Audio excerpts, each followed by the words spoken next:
special bonus episode of Cinemaholics. I'm Jon and Maveryke from the Internet, California, and we have an awesome cast on this episode. We have a whole bunch of people here. Let's start with Will Ashton from the regular show. Will, how are you doing? All right, how you doing, Jon? Just great to hear your voice. And then, of course, right across from me, no longer in the broadband basement, up here in the light, Maverick Hines. Wow. It feels nice to be let out on not a normal recording. It's a bonus episode, so we can do whatever we want. Do I get to eat tonight, too? That maybe. We'll talk about it. We'll see what happens. This is an uncut episode, by the way, so anything goes. And then, of course, calling in from the Internet, Colorado, he is the host of our spin-off podcast, Anyway, That's All I Got. Sam Noland, it's always good to hear from you. Thank you, Jon. It's good to be here. As you can clearly hear, it is I, Sam Noland, using my new Ving Rhames voice changer. That's right. We're having a little bit of an audio difficulty. We tried to fix it, but for whatever reason, Sam Noland sounds like Ving Rhames on this episode. Just take it how you want. I mean, it's fine. Hey, Sam. Yes. Do you prefer Ving Rhames in Pulp Fiction or the Mission Impossible movies? That's an interesting question. Or another film of his. What a question for our question and answer episode. Ah, yes. Thank you, Jon, for tying that together into a beautiful bow of podcasting. Oh, we're just waiting for you to answer the question then. Oh, okay. I thought we had moved away from that. Yeah. No, I haven't seen him in too much else besides Con Air, which I'm not a big fan of, admittedly. Well, yeah. I mean, he's been in quite a few films. I would say, I mean, obviously I'm slightly biased towards Pulp Fiction because, fun fact, it's like my favorite movie ever made. So I would have to go with that, although I do think he does lend a lot to the Mission Impossible movies, specifically some of the later ones. So it's a tough call, but I am going to go Pulp Fiction just because I think the character's a little bit richer. Interesting. All right. He does have a lot more money in Pulp Fiction than he does in the later Mission Impossible movies. But, if you're listening and you're like, you know what, I want to know more about what Sam Noland thinks of the Mission Impossible movies, guess what? There's a whole Mission Impossible episode that you guys did on Anyway, That's All I Got. And so I'm just going to plug that episode that came out a month ago. Why not? That's correct. Thank you, Jon. Yeah, and a fun fact, I was having a migraine headache during that episode. That's right. So I heard the full story. Closely, yes, it's a fun story, and if you want to hear that story, then you can listen to our newest episode, which just came out on Friday, which is the episode where we catch up on all the feedback after this month-long break we took, so that we can start making it a regular part of the show. So we had a lot of fun during that, and that should be out now. It is a great episode. If you want to see the story of how that was made, you can watch my Twitch live stream where I'll be playing YouTube videos of kids reacting to that video.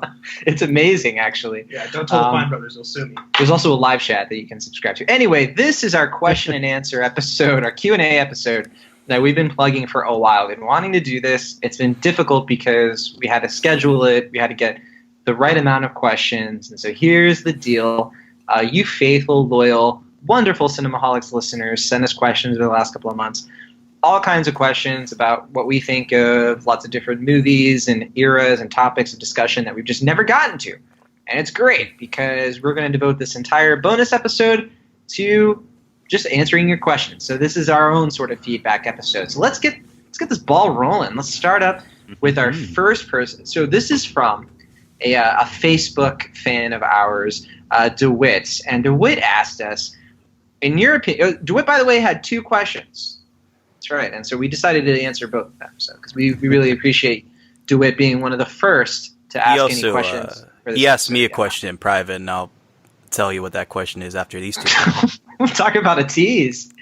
Okay, well, had to walk away from that one. All right, we'll get to that in a second. So DeWitt's question, the first one was, in your opinion, what is the most underrated and overrated movies of all time? Now, before we get to this, underrated and overrated movies, any of you who've listened to me for a while know that I hate this idea of underrated and overrated movies. I complain about the idea of it. I think that if you say something is overrated, you're not really commenting on the movie.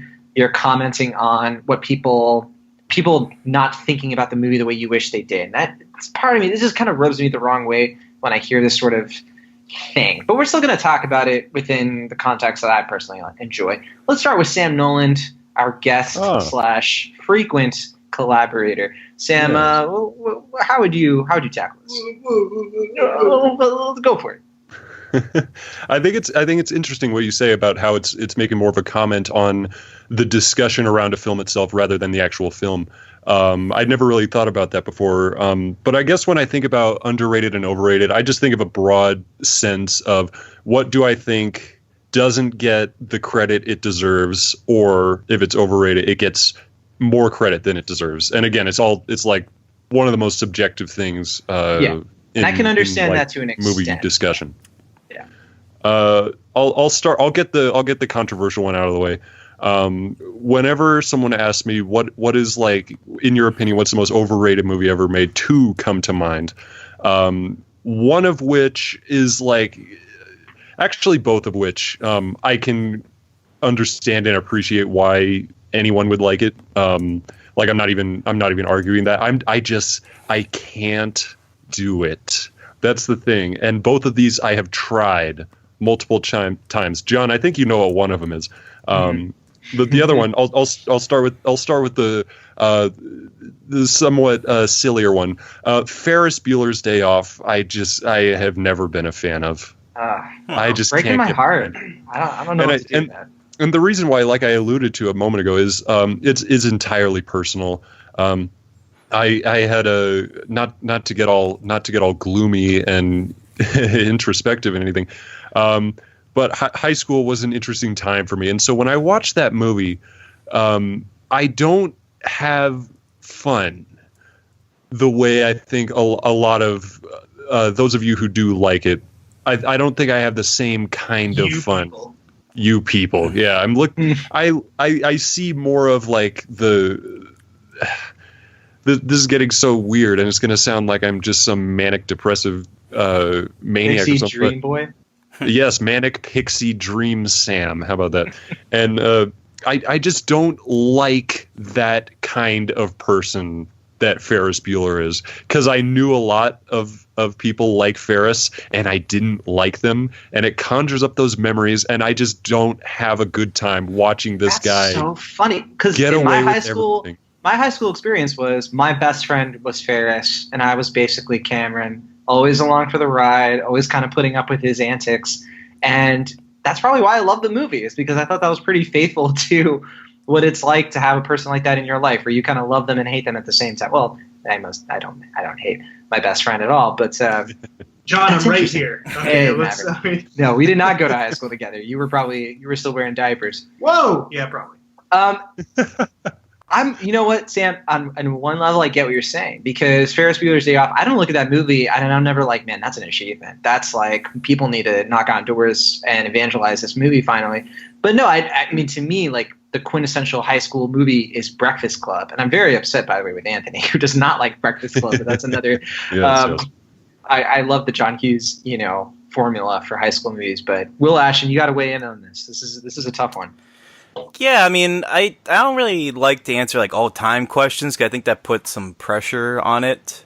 I mean, I can name a couple movies that I think have gotten overrated in like recent years. I mean, I have only so limited a knowledge of film as far as, the history of it, in the sense that I don't know like the greatest movies and the worst movies of like the 20s, for instance. But I don't know. I mean, I noticed in recent years that Step Brothers has really gotten a better reception than I think it deserves. Oh, that's because it's really good. Yeah. Oh, well, yeah, it's because it's not. It's hilarious. That's been Will Ashton's contribution. We can move on now. I'm just kidding. I'm sorry, buddy. I feel it's like a one joke premise, and I like Adam McKay and Will Ferrell's contributions. I mean, Anchorman's one of my favorite comedies, so I never quite got why people were so high to regard that film. I just found I feel personally attacked. I gotta say, Will, that is an example of a movie that sticks to landing, though, because that ending just it's one of the perfect ways to do a third act. It really is. Well, I think based on everything that comes before it. I think the ending would be better if they didn't get redeemed, because they're just completely unredeemable characters. How dare you? Well, like they're jerks. They're bad people. They're not good people. And that's fine. I mean, most comedies they're bad people. They're the protagonists. Well, that doesn't matter. It's about the child at heart. I don't understand. I don't care. They're bad people. They're trying to murder each other. I love that Sam dogged on Ferris Bueller's Day Off. We're like, yeah, I can get Ferris Bueller's Day Off to an extent. Will's like Step Brothers. We're like, what the shit? Are you serious? So anyway, I don't know if that's all time, but as of late, I feel like that comedy gets way too highly regarded. I'm gonna say Spy. I do not understand how people look at the movie Spy and are like, man, that was awesome. That movie sucks. The movie is terrible. It's boring. Well, at least it's written. At least it's what? At least it's written.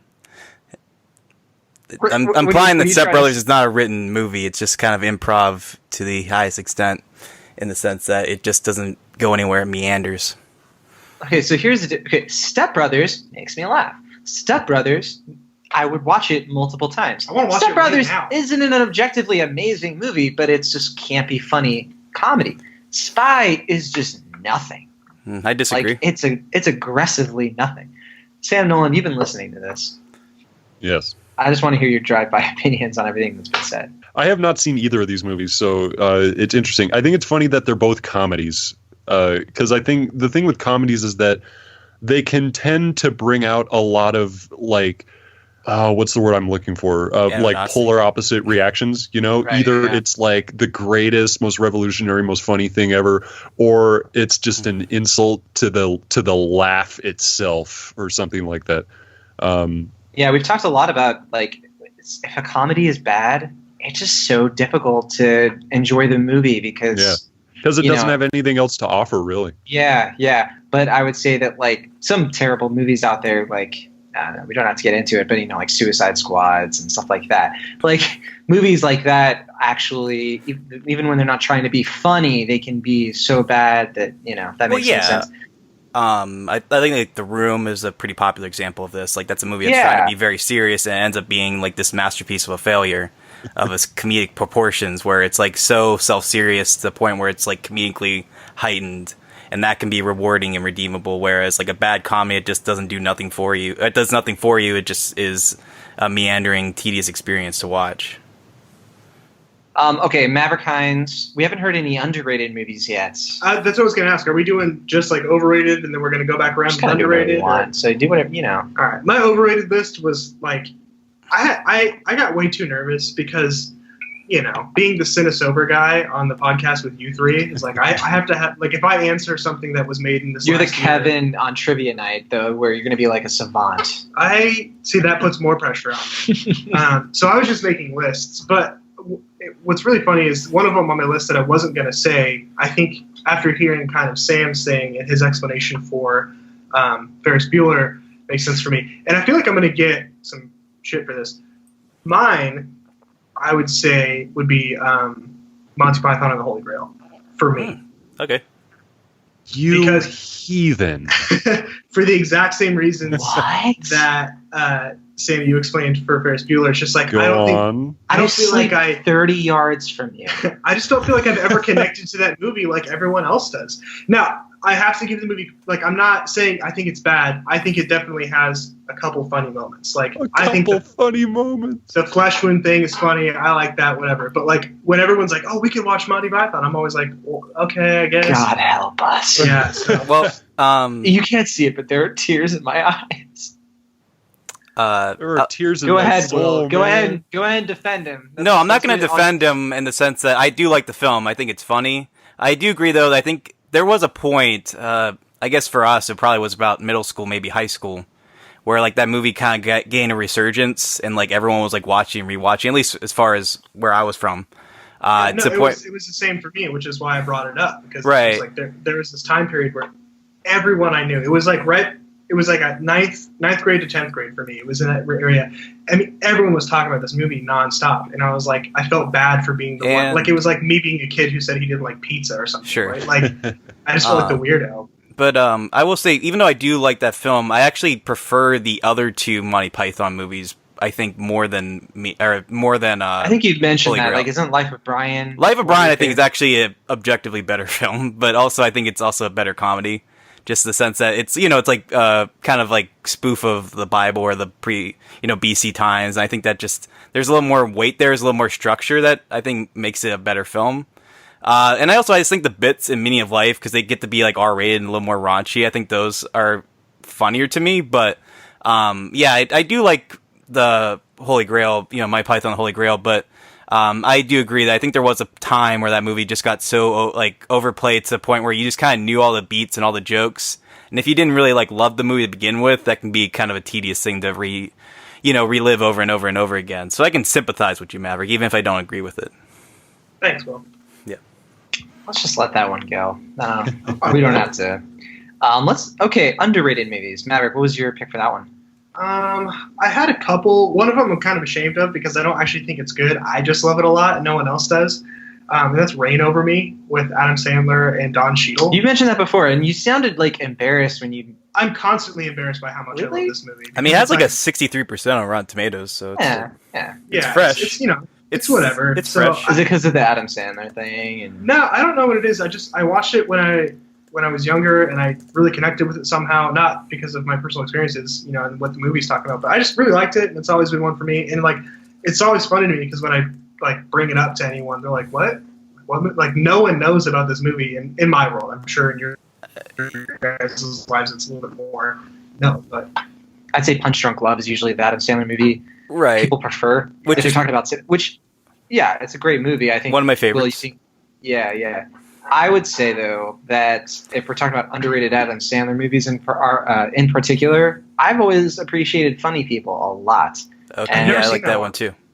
I think it has it's a bit of a polarizing movie. I think some people just really dislike it because of the length, but I think it's I think it's pretty great. My only thing with Funny People is I just really wished it ended at the 2-hour mark. I felt like it just kind of there was a point where it kind of epilogued in a way that I found was kind of unnecessary. How long is the movie? It's 2009? 150 minutes long. It's 2.5 hours. Oh, I thought you said how old the movie is. No. Underrated movies. Sam Noland. Excuse me. I want to mention two really fast and then get to the big one. Monsters University. I don't think it's enough credit. I think it's a really solid movie that gets condescended to because it's not as good as Monsters Inc., which might be true, but doesn't mean it's bad. And then another one would be one of my favorite sci-fi movies. I talked about it on my other feedback episode. Westworld, I think, does not get enough credit as being one of the legit greatest sci-fi movies ever made. Yeah, I was going to say, I've been meaning to watch the movie, but I heard it's actually kind of a polarizing film to watch. It is sort of, because it's actually, it's not action-y, in the slightest. Except for maybe the last 20 minutes, it's actually a rather tedious film, and I think that turns a lot of people off. But I think throwing out the movie because it's not exciting in spite of all its fascinating sci-fi ideas, it's sort of throwing the baby out with the bathwater. I think that's really Michael Crichton's one of his strongest achievements, if not the strongest achievement, at least in terms of writing. But the big one I wanted to talk about. It's a movie that came out recently within the past 5 years or so, or I suppose 6 years. And when it first came out, it was generally well liked. It got positive reviews, and no one really there were those of us who disliked it. But ever since then, it's taken sort of a decline in popularity, and now it's at the point where it is just unfairly condescended to and discounted as not having any substance. And of course, I'm Star Wars: The Ewok Adventure. I was going to guess it was Avatar. Adventure. Is it Avatar? Not Avatar. Okay. It's not Avatar. It's actually Iron Man 3. Oh, okay. I actually really like Iron Man 3, and I'm right there with you. That is some of the greatest character work that has been done in the entire MCU, and no one talks about it anymore. Because people only care about the Mandarin twist, and there's a lot more going on in that movie, And even within the Mandarin twist, there's a really salient statement there, I believe. Not to get too political, I think, but there's that. There's the arc that Tony goes on, I think, is one of the best arcs in the entire MCU. I think it's really a shame that they sort of forgot about it by the time Age of Ultron rolled around, but that's neither here nor there.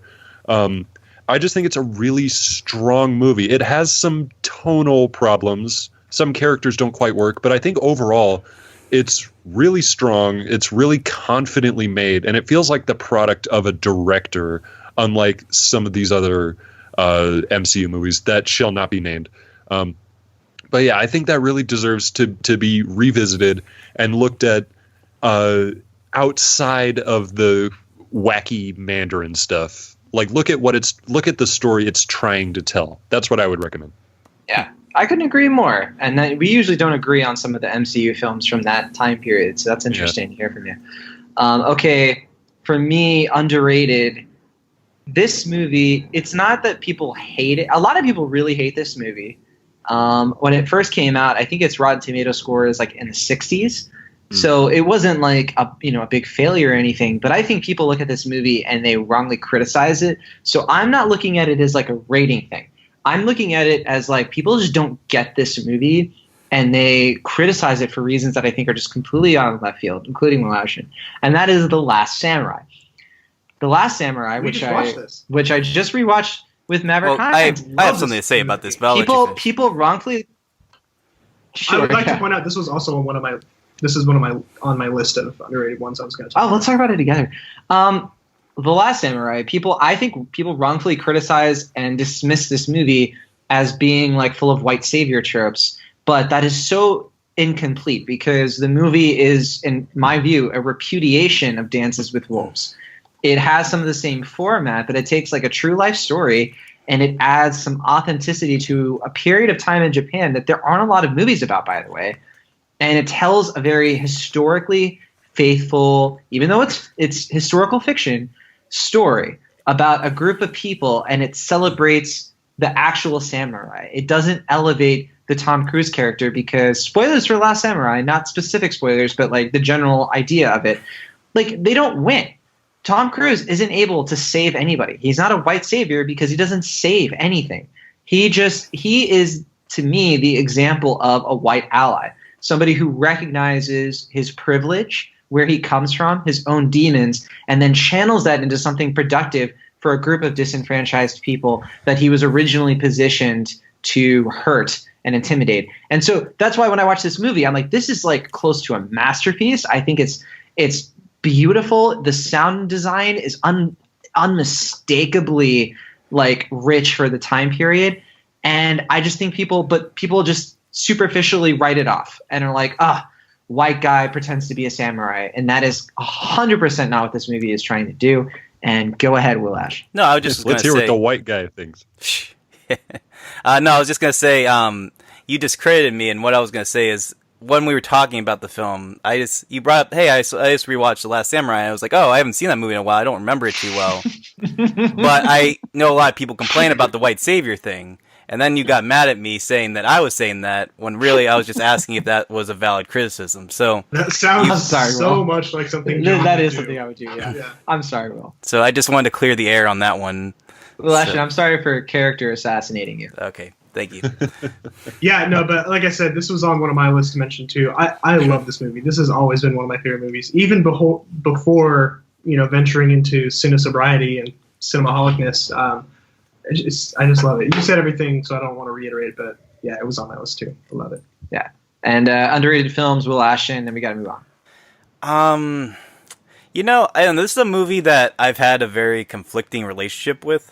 When I first saw it as a kid, as a teenager, actually I think more of a preteen, I loved it. I thought it was just righteously funny, just a good time. I'd rewatch it and still get a lot of good laughs out of it. Then I got older and I heard the critical reception too, and I was like, I guess they're right. It's, it's kind of superfluous, and, it can be a bit insensitive, and I guess it is just kind of a knockoff of a certain other film. So I guess I can see. And that is The Matrix Revolutions. No, actually, well, is that the second one or the third one? The third one. Well, I don't like the third Matrix, but no, I was I was revisiting it a couple years ago, and I was like, you know what? I just think this movie is pretty funny. I'm gonna go with Kung Pao Enter the Fist, which is my god, that's amazing.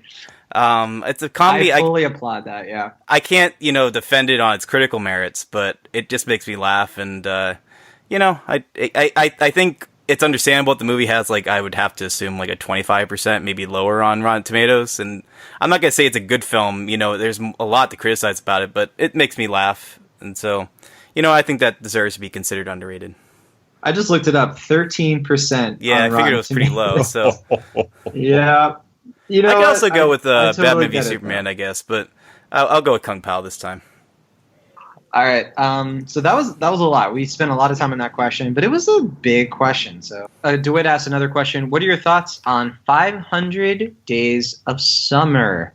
Yeah. So this movie, I kind of recognize that it's like a cliched, tropey kind of thing, but I appreciate this movie on a lot of levels. It has some very inventive filmmaking techniques that when it came out about a decade ago now, it kind of influenced romantic comedies moving forward enough that we got away from certain things. I think specifically the like reality and expectations device that they use in this movie, the way that it sort of rejects the Elizabethtown / Garden State manic pixie dream girl, which we kind of briefly joked about in the sense that she's not going to solve all of his problems. And I don't know. I thought it was like kind of an honest and frank movie about romantic relationships. But a lot of the, like, it still had, like, other tropes in it, which was weird. Like, it had the, like, Chloe Grace Moretz plays the, like, kid who is, like, the, you know, super wise, romantic, you know, best friend kind of character. That, you know, there were still tropes in it, but it was also fighting tropes. And so it's just kind of a mixed bag for me. What about you, Sam Noland? Do you enjoy this one? Have you checked it out?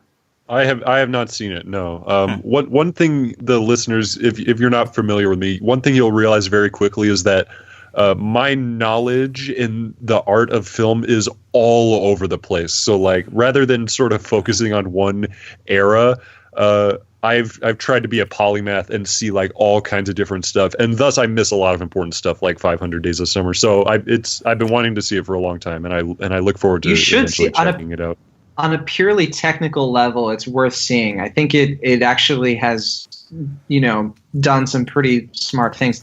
And I would say that it is, I guess you could say it's the movie that really put Zooey Deschanel like in a bigger spotlight. But I don't know, this was like the first time I think you saw her with like the bangs and the kind of like mysterious, quirky character. Do you think that's fair to say, Will Ashton? I know you're not the biggest fan of Mark Webb. Whoa, so, what? Like, I don't know where you're at with this one. Wait, why are you saying I'm not a fan of Mark Webb? Well, we talked about like the Spider-Man movies. And Well, okay, to be fair, I dislike The Amazing Spider-Man 2. And I guess I was more indifferent to The Only Living Boy in New York than anything else, but I liked his other two films, you know. I liked the first Amazing Spider-Man. Okay, all right. And do you like this one? I do, yeah. I mean, I was going to say, I haven't seen this film in, almost 10 years now. So I haven't had the fresh revisit that I feel like I need to with this film. But I agree with a lot of what you were saying. I think it is a film that is very pointedly commenting on that manic pixie dream girl trope. I don't think it's like the be all end all of that.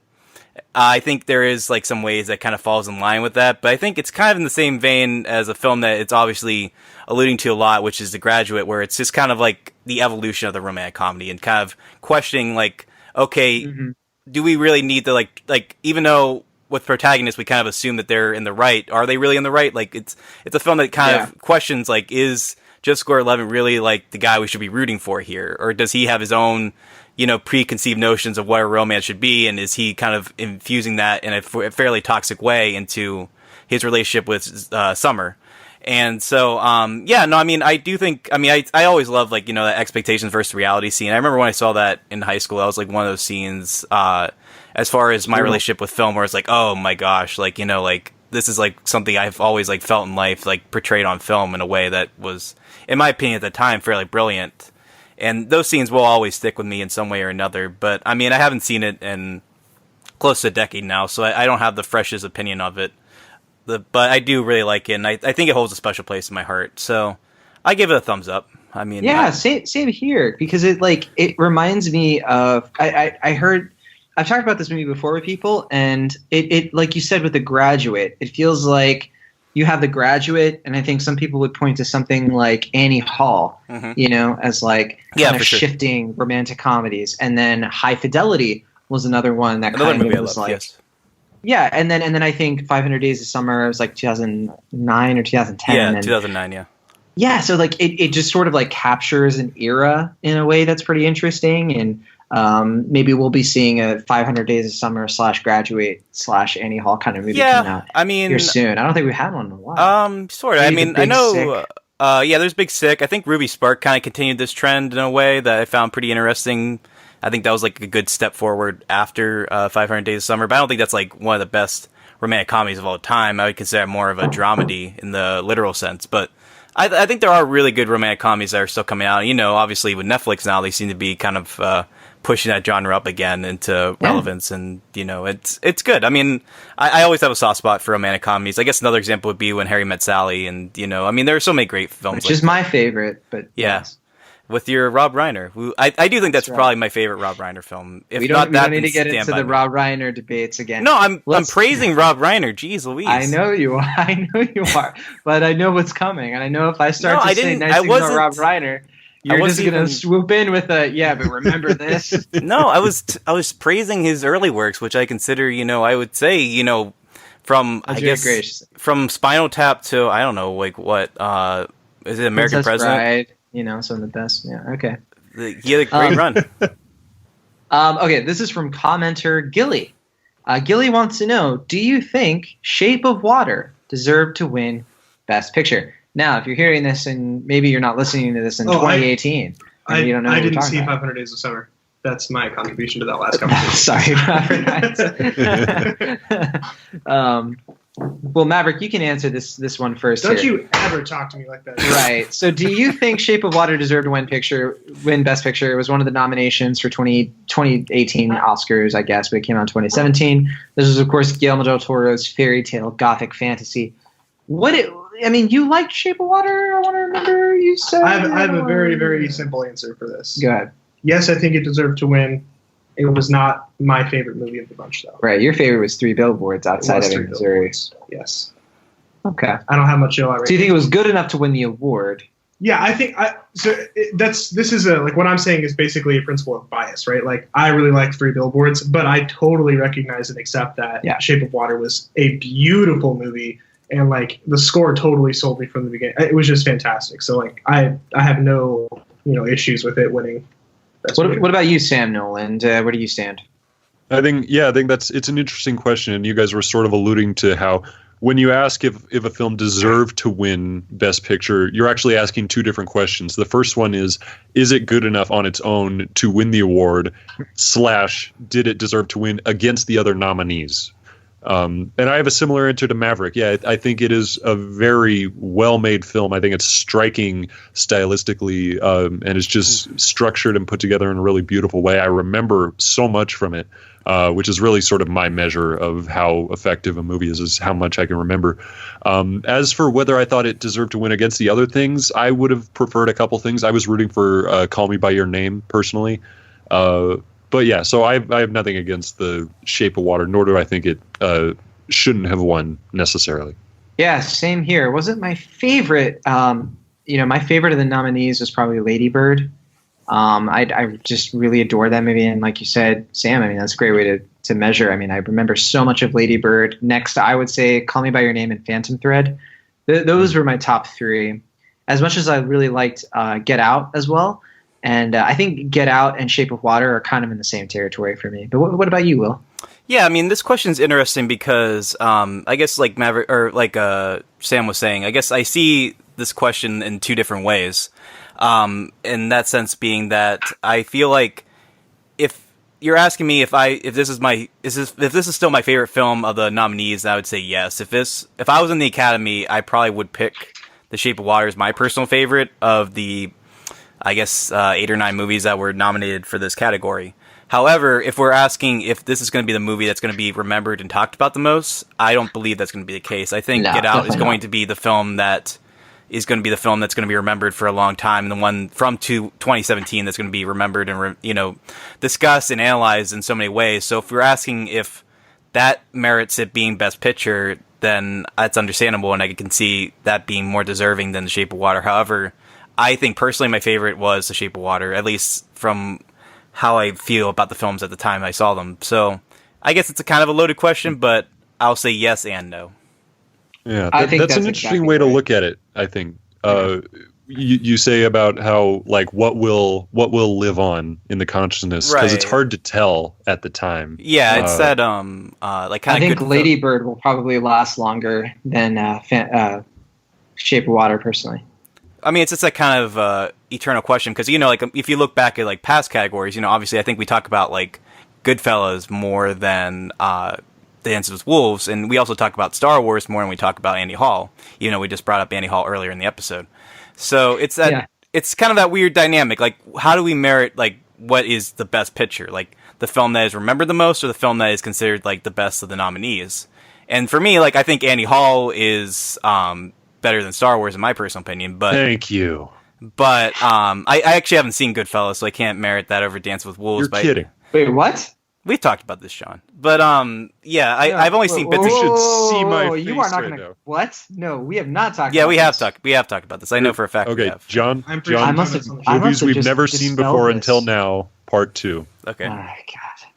We'll get to Goodfellas. That's, Yeah, I mean, that's I just own. topic. There's no good excuse. I own Goodfellas, and I haven't seen it. Will Ashton, you are missing out on one of the most authentic and accurate Martin Scorsese films. I know it's Which is brilliant. seeing something. There's like like do you ever have like a movie that's like is brilliant and you have to see it, but like there's so much expectations with it that you have to like kind of put the whole world away and just absorb it all. Yeah. And like it's like, I mean, that's the whole reason I haven't seen Schindler's List, because like you just can't. I have to like You put haven't seen Schindler's List either? I haven't seen Schindler's List, although they are showing that film. I believe they're doing like a remaster version in December, and I'm gonna try to see that in theaters just so I can really absorb that and actually see it in theaters as I think it should be intended. So I plan to check those boxes off someday, but for now I have not seen either film. I've got to add Goodfellas and Schindler's List to the list. My own list, Yikes. John's list. John's list. And it's going to be just as aggressive.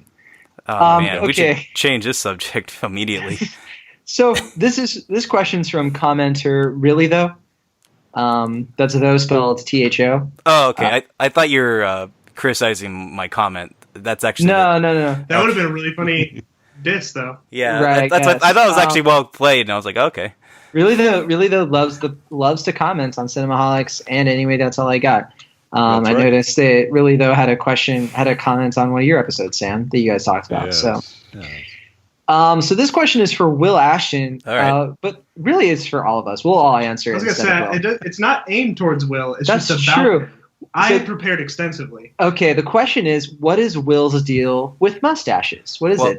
Go ahead, Maverick Hines. Okay. He is an American hero. Will Swanson. Will Swanson. Everybody. What I first got to ask is, really though, actually Jerry Seinfeld in disguise? With what's the deal with? Yeah. Anyway, Go ahead. Yeah, you can recover from that. Just try. all right. So, I guess to answer your question, I don't know. I mean, my dad has a mustache. I think there's like some subliminal thing with like masculinity and mustaches. I think as like Like in red-blooded culture, man. or just with you I specifically? think me specifically. I'm not talking about the whole masculinity, but I don't know. I mean, like I've had mustaches often in my life. I just think they're fun. I think there's something to be valued with a really good piece of facial hair. And I don't think it's like something that should win an award or anything, but I just think there's something, there's like a presence. There's something very masculine. Like there's a very, like it is very masculine, I guess, to have this like thick hair in your face and just proudly displaying it. And I hope that's Are we on not Joe offensive. Rogan's podcast now? What is happening? Is that offensive to say? I apologize if that is. I think so. Apology rejected. Yeah. Is it offensive to say that? Will, where I are you think so. where are you at with your growth right now? Give us an update on the stats. Yeah, what's going on? I have a goatee right now with like a stubble on the Well, side. then what the hell are we talking about? I mean, what are we doing here? I got a beard. You want to talk about mine too? What I mean, is come Will's on. deal with goatees? Sam Noland, notoriously, you are known for not having facial hair. Is that still the case? Is that true? Am I known for not having facial hair? That all over makes me Twitter. feel so. I feel so vindicated in my boyishness. Sam, if it makes you feel any better, I didn't know you for that because I, to this day, have no idea what you look like. Oh, wow, you don't? Oh, Okay. goodness. I'm kind of liking keeping the mystery alive. This whole distorted voice Except thing is the just mystery. really, yeah. I could send you his Facebook, and I don't the want mystery could be solved. That's funny. I sound like the distorted voice on like a dating show, so that you wouldn't know who like the mystery contestant is. And now Sam Schiller, number 1. I was gonna say you sound exactly like Tom Haverford's bad impression of Mark Zuckerberg on Parks and Rec. But face it, booking E720 was the best thing I ever did. Like that's exactly what you sound like. Cinemaholics, known for the Parks and Recreation references. We were down to like what, Ron Swanson. Oh yeah, it was mustache time. We had an opportunity with Step Brothers because, of course, Adam Scott, Ben Wyatt, that whole thing with. I haven't had a carb since Step Brothers, most quotable Dane movie Cook, of my 20 lifetime. minutes, let's go. I say, and I'm not lying. I say Dane Cook 20 minutes. Let's go to my wife like 6 times a week. Can confirm. That's a real thing that I do. I just saw her twitch a little bit because, like, it's Pavlov's dog. Anyway, what's So- the next one? Yes. Mustache. So this question is from commenter. Greedo finished last. Very clever What? commenting name. Greedo finished last. Is that like Hey, a now. sexual thing? No, I think it's a joke reference to the Greedo character from. No, Star I know who Wars. Greedo is, but is it like Yeah. a double Well, entendre? nice guys finish last, right? I think that's what it's supposed to. Oh god! I think I wish my voice wasn't distorted, so I could make like a Johnny Carson joke right now. So the question that Greedo finished last asked, "What's your favorite movie from the year you were born?" Let's start with you, Sam Noland. What year? Oh man, And what was the movie? I gotta out myself for how old I am. Something I've tried so hard to keep secret, Right. but alas, Voice distortion machines. Well, you should be. I think you should be proud of your age, Sam. You're wise beyond your years. well, thank you, Will. That means a lot to me. Well, now that gives me the confidence It's not to suck admit of I it's a was true born. comment. Will is taking nobody's shit tonight, and I love every part of it. Oh well. Well, now I can't get out of it. Oh man. Yeah, the I'm force. enjoying this more than my inflection dictates. So I was born in 1999, the year of our Lord, which is actually often Partied like referenced. the year you were born. What's that? Partied like it was 1999. Yeah. I see what you did there, retroactively. And it's 99 is often cited as like one of the better years for movies. Funnily enough, a lot of the stuff that gets praised most often, I'm actually not really the biggest fan of. Like Fight Club is, for instance, is what a lot of people will bring up. And I like Fight Club. I think it's a pretty good movie, but I never loved it the way so many I seem. agree with you more. Oh man, we're on I the same. really like wave. that movie, but people love that movie, and I think it's just kind of weird. Would you say it's overrated, Jonathan? Nah, that's not nice. Yes. The other, I think, probably the second most common answer would be The Matrix, which I feel similarly about. I think it's very I do good disagree with sci-fi. that. I do think The Matrix is a masterpiece, Yeah, I quite Well, there you like go. The Matrix. Yeah. but I do know a lot of like- people. I dig The Matrix. You're not alone, Sam. I know some people who are like, they don't hate it, but they're like, it's not as great as to them as they think it should be. But yeah, I think it's a pretty good movie. That's what I'd say. But I think the one I'm going to go with, I'm actually going to choose. I'm actually going to do the same thing I did with like the underrated movies. I want to mention two really quick. The first one is Galaxy Quest, which is a movie I only just watched recently, and I wish I had seen it so long ago. It's magnificent to have a comedy about like a TV crew going through like a midlife crisis in space. The other one, a little bit more obscure, is a documentary by Werner Herzog called My Best Fiend, which chronicles his relationship with actor Klaus Kinski, which, if you know even the slightest about, it was the most tempestuous relationship you could possibly have between an actor and a director. It's fascinating. It's Nice one of my favorite documentaries. What's that? Said nice vocabulary. Oh, thank you. Yes, I made sure I went into this episode saying I'm going to say tempestuous at least once, and I maybe did. twice. I've never seen My Best Fiend, but that I sounds like a solid recommend it. recommend. I would recommend watching though at least a couple of the movies that Werner Herzog directed with Klaus Kinski, of which there were 5.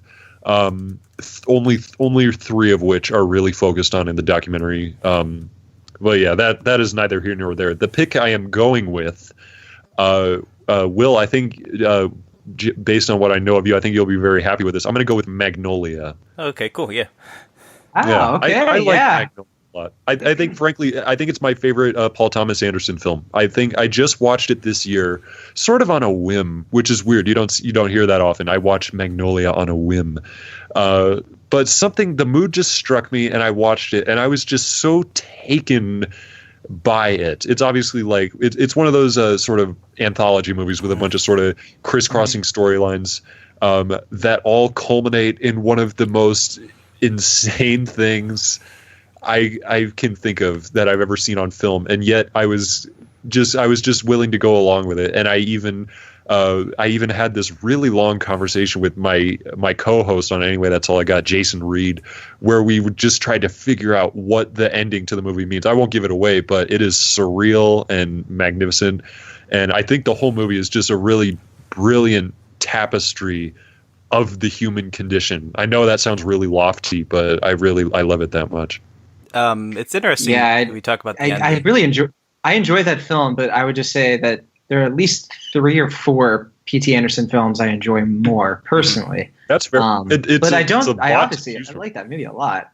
Yeah. I also really like the ending. The ending's the best part. Yeah.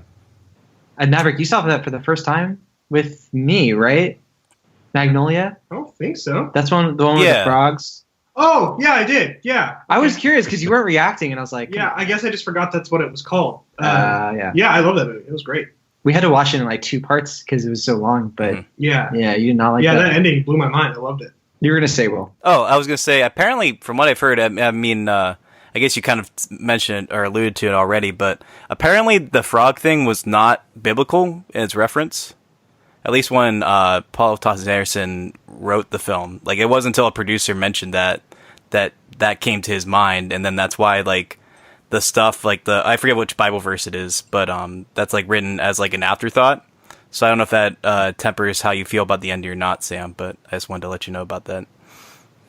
No, not necessarily, I would say, but it's certainly interesting to think about. Yeah. All right. Will Ashton, what about you? So it's interesting because, I mean, I feel like I'm kind of at a disadvantage because there are a lot of prominent films from the year I was born that I haven't seen. One we already mentioned. So I was born in 1993. And some of the bigger films of the year I haven't seen. So I haven't seen, as I mentioned, Schindler's List. I haven't seen Philadelphia. And I haven't seen The Fugitive, which are often widely considered among the best films of this year. But among the ones I have seen, I was debating between 3 films. One of them was Tombstone, which I really do enjoy. Mm-hmm. But I don't know if it's quite my favorite of the year. Another one is Nightmare Before Christmas, which I really do genuinely love that film, but that's like the hot topic cliche answer, so I'm not going to go with that. And my third, so I was left with this movie, which I do, honestly, I love it to pieces, and I think it's my favorite film from the director. I'm not going to say it's his best, because I think there's one other film that is, I think, I would say is probably his best film from an objective standpoint, but I'm going to go with My Neighbor Totoro, which I guess technically came out in Japan in 1988, but it came into the U.S. in 1993, so it qualifies for this example, and I really do love My Neighbor Totoro. I mean, I just feel like if I were to watch one of these films again, like right now, My Neighbor Totoro is such a happy place movie for me. It's so simple and yet so sublime. There's really so much about this movie I just adore, from its character design to its good-heartedness to really, I mean, just everything about it just makes me feel, so invited and warm, and just, it's just such a good-hearted movie that I do think is a masterpiece in its own right. So that's my answer. All right. That's fine. 1993 is nowhere close to my favorite year for movies. Not a fan of Well, my 2 favorites. Have we ever talked about The Piano on this podcast before? Oh, I haven't seen that one either. Is that from 1993? Yeah, with Holly Hunter. Yeah. But I mean, one of my favorite movies of all time Jurassic Park came out that year. Oh yeah, so. I knew there was one more I was mentioning, and that's I guess the fourth one. It escaped my mind when we were talking about it. That one and Groundhog Day. I love. Oh yeah, Groundhog it's true. Yeah, I love Groundhog I Day. always will. So yeah, I mean, You're a Dazed and Confused fan? Oh yeah, shoot. Yeah, I forgot about that. Yeah. He's probably my favorite director, but Dazed and Confused is not my favorite. Not even close to my favorite movie from him. So. Yeah, no, I mean, I still would go with My Neighbor Totoro, but I would put, certainly I would put those two films in like my top 10 for that year. Yeah. All right, Mavericks. Year you were born, and what was the movie from that year that I've got a small list because of how excited I was. Being kind of sober, I don't often realize kind of like the years and all this stuff. So when I got to just look up the movie list from 1994, I went through every one, and I was like stoked because some of the movies that I've already considered to be some of my favorites were on this list, which I was really excited about. I don't know if I've said I was born in 1994, so I'm 1 year younger than Will there. Pulp Fiction. Yeah, so I'll kind of give I also thought it was ironic. This isn't one of my favorites, but there was a movie that came out on May 20th called Maverick that year, which I thought was really fun. I didn't know that. But anyway, go ahead. Is that your birth name from that movie? No, from what I understand, my birth name story is that my dad named me after a Hank Williams Jr. album called Maverick, and my mom named me after the character from Top Gun. Okay. As you do. And they just met it just in the middle happened to coincide. Yeah, I think it was probably more my mom strong-arming it and my dad refusing to let that be the only reason why my name was that way. Any particular reason for the spelling, though?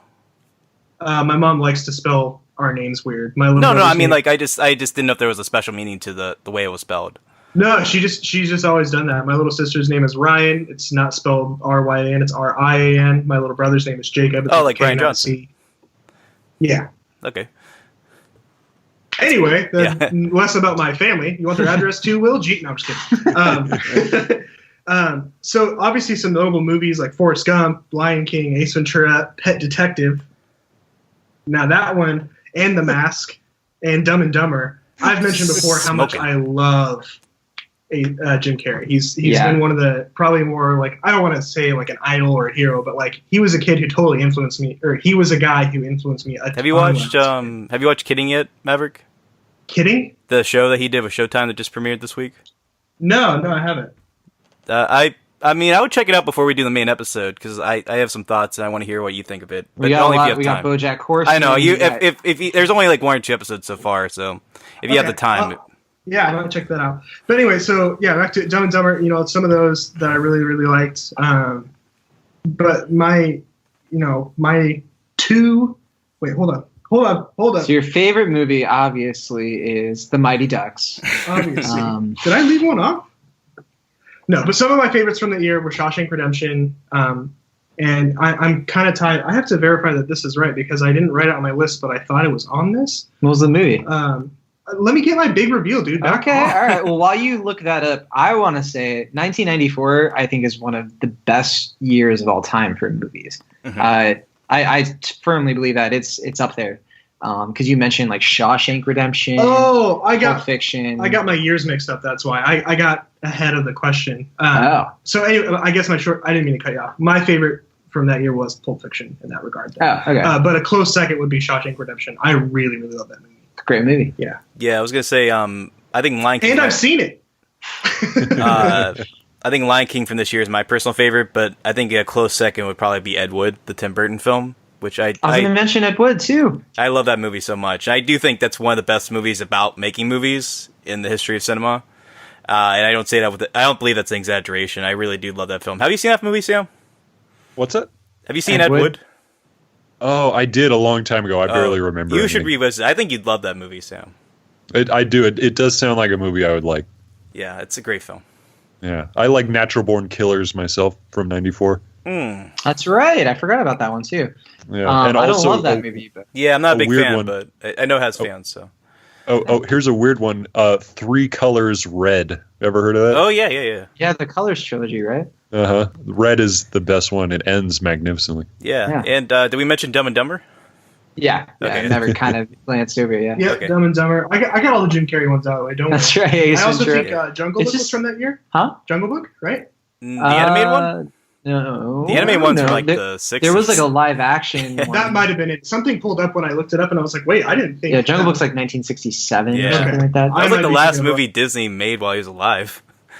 It must be a live action thing that I missed. Yeah. There was a live action one in like the early 90s. Yeah. Um, And Clerks.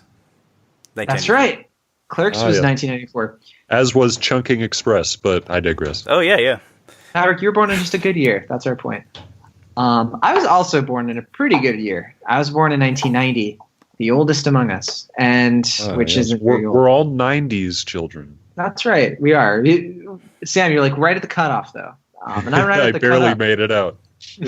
I barely made it in. Hey now. For me, it's as easy as it gets. It's Goodfellas. Yep. Goodfellas to me is just it's Martin Scorsese's. You know, one thing that I think people don't talk about enough with Martin Scorsese is that it's one thing that when he makes his movies, there's a reason they feel so authentic. Yes, he did have a lot of the experiences or like secondhand experiences of being like a Sicilian American in New York. But there's also just the matter of his attention to detail in every movie that he's made. And Goodfellas is probably the best example of it because he's telling the true story of these gangsters, of these wise guys. He's adapting a book. He's grafting his own experiences to it. And he does it in such a stylistic like way that it's so memorable. It has one of my favorite songs of all time, Layla. Like one of the best uses of that song, the best use of that song in a film ever, actually. Ray Liotta, Robert De Niro, Joe Pesci. It is just the perfect trio of actors. Like every moment in that film is just artistry in terms of filmmaking. It's one of my favorite movies of all time, let alone of that year. And we kind of mentioned it before that it didn't win out to Dances with Wolves, but for 1990 films, I mean, I don't know. Am I missing anything? Can you guys think of a 1990 film that you would prefer? I mean, for me personally, I think my favorite is Edward Scissorhands. I'm not going to say it's better than Goodfellas because I do love that movie.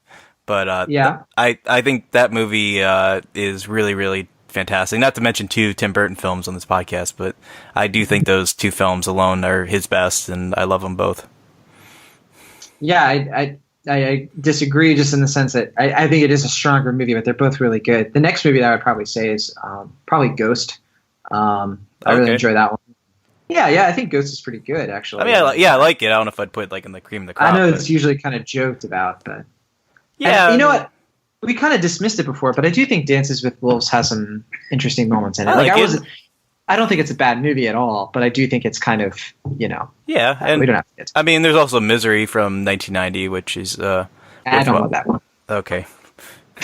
You know how I am with Stephen King. I do like Shawshank Redemption, but all right. This next question is from Twitter fan TDK Ledger, which I think is like the Dark Knight Ledger. So this question I wasn't sure how to answer. I don't know if any of us will be able to answer it, but are you guys going to talk about the whole Butch Hartman hate going on right now, where people are disliking his videos and sending him aggressive tweets? Who's this? Butch Hartman. Butch Hartman was the creator of the Fairly Odd Parents. Oh, yeah. I didn't realize that was his name. So he left Nickelodeon this past year, and he's kind of doing like his own thing. I'm a big fan of Butch Hartman. I think he's a great, like, he just strikes me as like a very good person. He's a great animator. He did Danny Phantom, which is one of my favorite Nickelodeon shows that they ever did. More recently, I mean, he's kind of doing his own projects, and I'm just not aware of this. I guess people just hate celebrities for all kinds of reasons. I guess we weren't going to talk about it because it was kind of more of a television thing and not something that we're really clued into. But yeah. I did hear something about this being. I don't know the specifics, so I won't comment on it directly. But I did hear it was kind of against the LGBT community, maybe not directly, but I guess not inclusive, from what I've heard.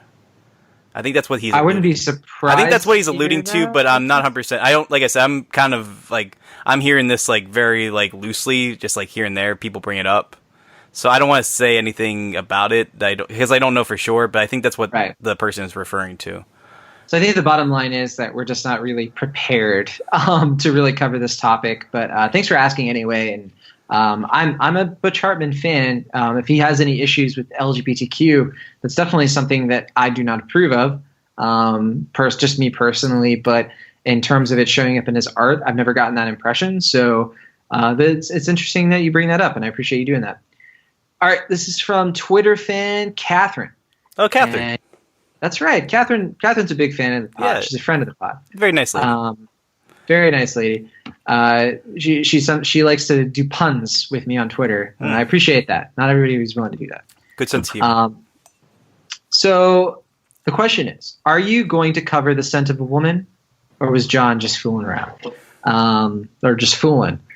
So The Scent of a Woman, I think we brought it up in the podcast at one point. I don't even remember what the conversation was around. I guess it was that, Maverick, you had never seen it, and you thought it was maybe a joke that it existed. Yes. Okay, but we can talk about Scent of a Woman. I still don't think it's a real thing. I think it's weird because it was like nominated for a bunch of awards, right? And I don't think it's very good personally, but I don't think it's like the worst thing ever. I just think it's very meh. It's Al Pacino and that guy from the Batman and Robin. What's his name? Chris O'Donnell. Chris O'Donnell. Thank you. I'm always here for Batman and Robin trivia. That's right. What killed the dinosaurs? Sam Noland, do you have an opinion on Scent of a Woman? I have not seen Scent of a Woman. You're really exposing all my flaws here. But I think I know Scent of a Woman mostly from being notorious for having for Al Pacino having won the award, especially over Denzel Washington and Malcolm X. So that's mostly what I know it from. And of course the hoo-ah joke. Hoo-ah. That's about as far as my knowledge goes. So I think that coincides with what we were talking about earlier. That's a movie that was an Academy favorite that just has been sort of swept under the rug, whether for the right or wrong reasons. It's not very good. It's like really long. The message is very like on the nose, and it's not that interesting. And isn't it supposed to be like very maudlin? Yeah, it is kind of, and it's also just, I don't know. If you're talking about like prep school kids making bad decisions or like learning something from adults, I think Dead Poets Society I was about to say, Dead Poets much better. Yeah, and this movie came out way after Dead Poets Society, so like I don't know. I don't get. Obviously, I wasn't very like aware of the Oscar conversation, but I think Al Pacino is still riding a wave of fame. From his just like he's had a great career, and I think that was one of those things. I don't know. I mean, I should mention I haven't seen Scent of a Woman either. I guess my comments are echoing Sam's. I'm the only one who's seen it? I guess so. I mean, it's one of those movies like... You're the only one who's bothered. There's no reason to see it. Like I said, I mean, besides the hoo-ah thing, I've seen that clip, and I knew it was like kind of like in that same camp for like... I think The Revenant is a better film, but in that sense, like Leonardo DiCaprio, like it was like that, well, we gotta give him an Oscar...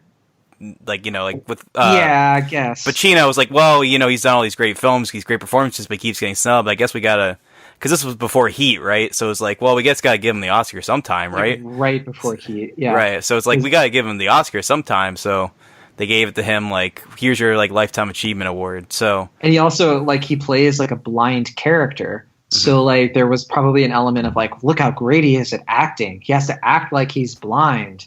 And if you see it, I have a feeling this does not age well, and that it like really makes a mockery out of disability. But I don't know. I don't think it's a terrible movie or anything. But like the plot is just lame as not lame. It's just there's nothing to it. I guess like Chris O'Donnell plays this kid who gets in. He doesn't have any connections, but he's like at a prep school, and he really wants to get into Harvard.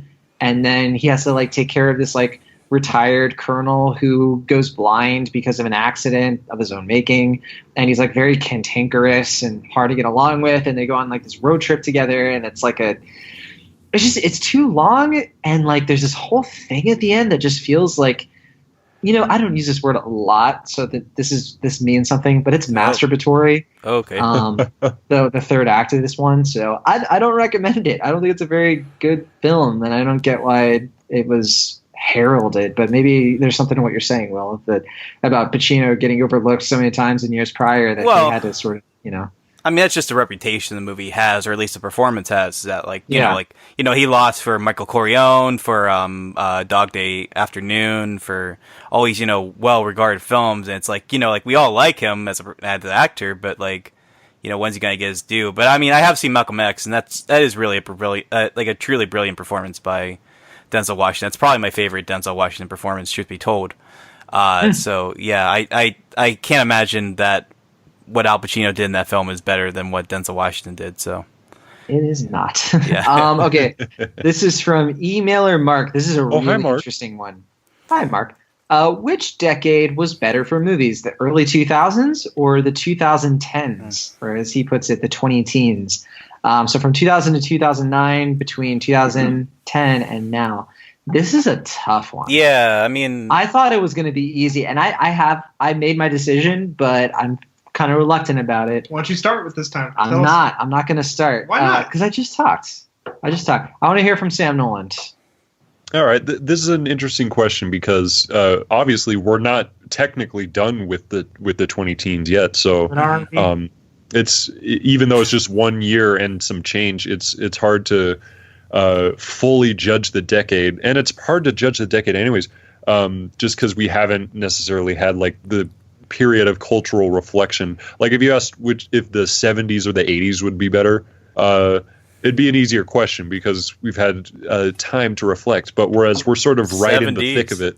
Sorry? no, I was just saying 70s is much better than the 80s, I think. Oh, way better. I couldn't agree more. But I think if I'm looking at, and I think this is just a product of time. But if I'm looking at what are the movies that when I think of the decade, which decade conjures up thoughts of better movies, ones that I would consider more of my favorites. And again, just as a product of times, I think I'm going to go with the 2000s, and part of that is just hedging, because we are right in the midst of the 2010s, and we're sort of not really sure how to analyze this decade that we're in as a whole. And I feel like I'm choosing it sort of out of principle, but also a whole bunch of my favorite movies ever came out from the 2000s. It's the decade I grew up, so it has a lot of nostalgia as well. So that is my choice, but I am a fan of this decade. I'm glad to be growing up as a cinephile at the time I am now. Yeah, I'm with you, Sam. I was looking at it, and this decade edges out for me because it's got the Lord of the Rings trilogy. Yep. It's got the best superhero movie of all time, The Dark Knight, and Spider-Man Batman 2, Begins, and Batman Begins, and Spider-Man 2, There which you I go. think are all three of those. It has the Pixar golden streak that went from Monsters Inc. to WALL-E. Oh, yeah. It's got one of the best Coen Brothers movies, and it's got a few of the best Coen Brothers movies. It has No Country for Old Men. It also has P.T. Anderson's best movie, in my opinion, There Will Be Blood. The more I look at it, the more I'm like, this is really the best era. I mean, it's got Prestige, it's got Memento. It's just. I was going to say Prestige. I love the Royal Tenenbaums. Mm-hmm. Wasn't that late 90s? No, that was 2001. Yeah, exactly. Okay, thank you. But then it has Fantastic Mr. Fox, right? Because that's 2009. Yeah, which is one of my more favorite Wes Anderson ones. So it has Eternal Sunshine of the Spotless Mind. How dare you say Yes. the movie I was going to talk about? I'm sorry, Maverick Hines. You go ahead, Maverick. Where were you out of this? 2000s for sure. Because of every movie that you've listed and taken everything I'm I sorry. have to talk about. Some of my favorite movies. I mean, No Country, Dark Knight, Eternal Sunshine, Memento, Almost Famous, There Will Be Blood, Pan's Labyrinth, The Lord of the Rings, Finding Nemo, Hot Fuzz, Shaun of the Dead. Like, these are movies that I love. Gladiator. Oh, my Yeah, goodness. so it wasn't even that hard for me, unfortunately. But that's just because I think I love those movies so much, and I didn't watch as many growing up. So the movies that I hold near and dear to me now were the ones from that decade. So I have some from the 2010s that I do want to highlight, but Will Ashton, before we do that, did you have an opinion you wanted to? Oh yeah, I was ahead. just gonna say. I mean, for me, I think if I look back on this, like, what do I consider the best year for the new millennium for film? I think it's unquestionably 2007. I mean, just looking at that year alone, like, I think that was really the year as like a, I guess, preteen, where I really started to take film seriously as an art form, as a medium. And I know like films like Half Nelson and No Country for Old Men, There Will Be Blood, and The Savages, and Ratatouille, and Into the Wild, and all these films were really influential for me as far as like, okay, this is what film is. This is what film can be. This is what I can appreciate in this medium and how I can grow to love it more than I already did. And so I think that is that decade or that year, I mean, has had such a huge influence on me as a person and as a connoisseur of art. So I think that's, for me, I don't think this decade has topped that in any way. But although I do think 2010 is a truly phenomenal year for film. It is, yeah. And so, I mean, as much as I do love a lot of films that came out in this ongoing decade, I do think, in addition to all the films that you've mentioned, we can go on and on about all the great films that have come out throughout the decade. But I think for that year alone, I think it's, for me, the best of the two. I made a list of... Go ahead, Sam. I want to say one more from 2007 that I think does not get enough I recognition. meant to mention Michael Clayton as well. Superbad. I love Superbad as well. Yeah, I will go to task for Superbad, but the one I was going to say is Danny Boyle's Sunshine. I love that movie. I'm actually not a big fan of that one, but I know there's a lot of fans of it. I was going to say Michael Clayton was the other one I meant to mention. That one's okay. Oh, I really like Michael. I thought it was you don't like that forgettable. movie? I thought that. I think that screenplay is among the best of that year. Unquestionably. Maybe I'll revisit it. It has been a decade, so. Oh, have you seen that, Sam? Sorry? Have you seen Michael Clayton? Michael Clayton. I have not. No. Yeah, I think you guys are getting me. I think that screenplay alone, I think you'll really love. But I also think it maybe is George Clooney's best performance. So, maybe. I don't know. It's a tough call, but I think that's among the best he's done by far. Definitely top 3. All added to the ever-growing list. Yeah. I'd say, though, for George Clooney, 2009's Up in the Air is probably... Oh, yeah, that's great. actually... That's a really close That's, one for to me, my is heart. probably the best, actually. That was the one I was debating. And speaking of Jason Reitman, we didn't mention Juno from 2007. Yeah, it's okay. Diablo Cody. I really like Juno. I know that. I think it's... I don't think it's Really aged love particularly Juno. well, but... I don't think it's aged great, but I think it had a place. Well, Maverick and I love it, which means that you voted out the aisle. And the Simpsons movie I do love as well. I know you don't like the Simpsons because you're a heathen, but right, exactly. Yeah. Only the faithful love the Simpsons. Churchgoers. Tarantino had 2 of his best movies, and Inglourious Bastards and Kill Bill. So there you go. Yeah, it just that's keeps right. going and going. Before we move on, I do want to list. I made a list of some of my favorite 2010s movies. And I want to explain why this decision was tough. My favorite Christopher Nolan film, Inception, from 2010. We mentioned 2010 was an amazing year. Toy Story 3, one of my favorite Pixar films. And I give a lot of credit to The Avengers. I think 2011 was like a very weak year, but then The Avengers in 2012 kind of I think really started the decade off. I was going to say, with 2011, I think one of the best films of the decades came out, and I know you don't like this film, so just bear with me, John, but I do think The Tree of Life is one of the best films from this decade. I much prefer Beginners. That's probably my favorite movie from that year. I do love Beginners, but I think Tree of Life is truly a masterpiece, and I'm sorry you don't actually like it, but I can't change Apology these things. accepted. Yeah. I also Moonrise Kingdom, my favorite Wes Anderson film. Boyhood, one of my favorite Richard Linklater film. My other favorite Richard Linklater film, Before Midnight, came out this 2013. Wolf of Wall Street, Guardians of the Galaxy. I'm not the biggest fan of Interstellar, but I know you like that one, Sam. All right.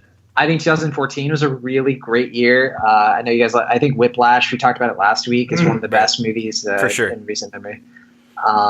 And I know you really like The Master last year. So yeah, I think that might actually be my favorite movie of this decade, possibly. I don't know. It's a really tough call, but I do love that movie immensely. I also really love Black Swan, Arrival. I think Skyfall is one of the best James Bond films. I've always had a really soft spot for The Fighter. And I really love Prisoners. And I think 2016 was a really solid year because that year we got Sing Street, Moonlight, Manchester by the Sea. And then more recently we had Get Out, which I think is just like a cultural win. I think Blade Runner 2049, Call Me By Your Name, as we mentioned. There are so many from this decade that we could go on, and then last one I'll say is Scott Pilgrim versus the World, because that is okay. We finally all-time disagree. guilty pleasures. Did we mention Social Network? Yeah, no, but it's also we had a couple of great David Fincher. Also Girl with the Dragon Tattoo. That was 2010s, right? Yeah, and then what was the other one I was going to mention from 2010? I guess Black Swan and then Toy Story 3.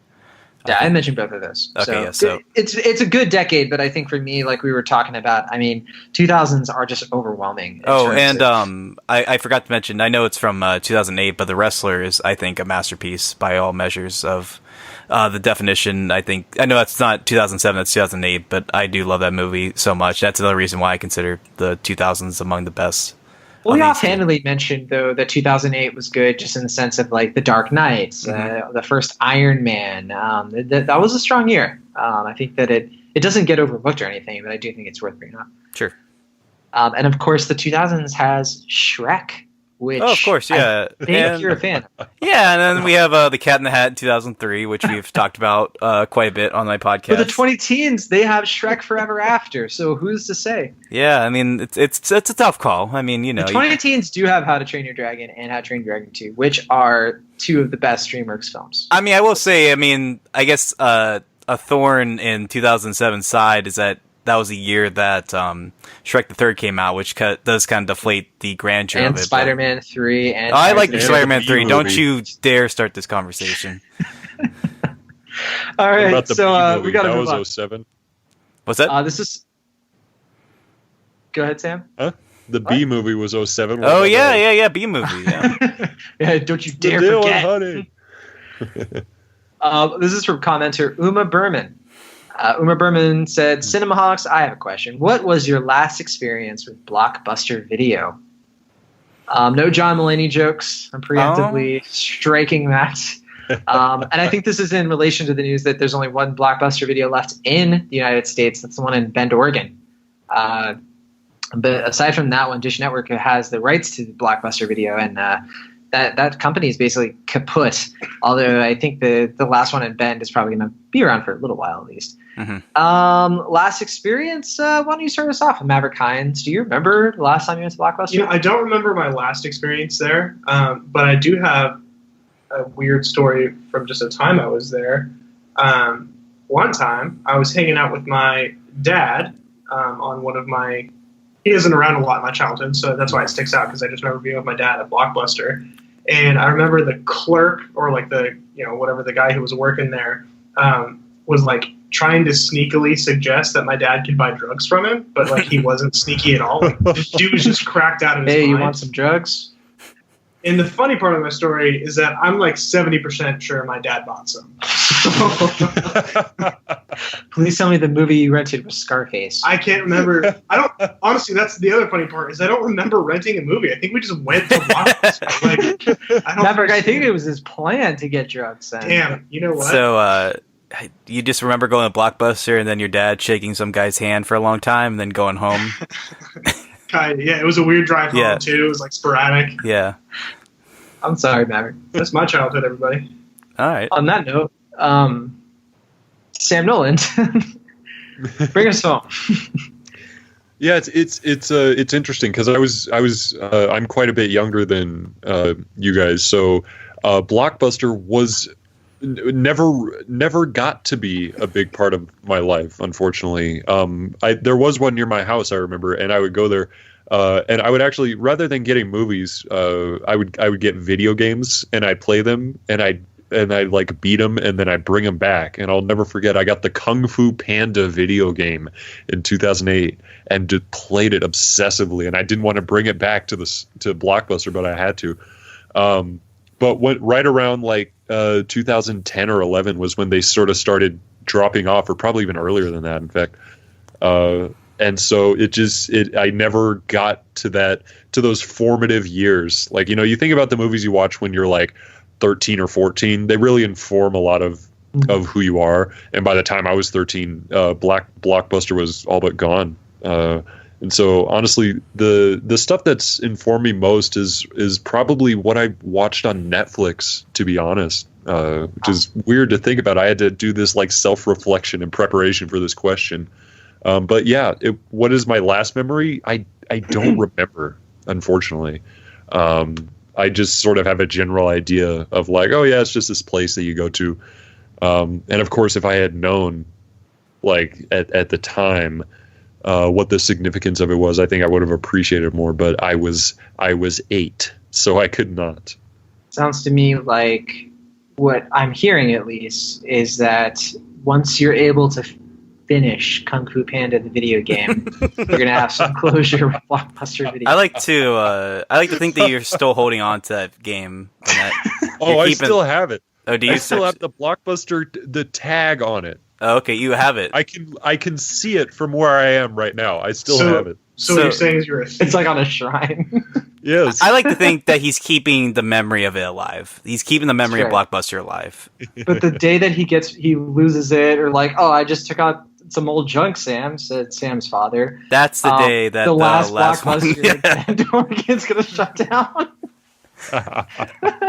We got to close our doors. The I have a magic's responsibility here. Yeah, the only thing We're out of that drugs. one store afloat was like the late fees from the Kung Fu Panda DVD. That's right.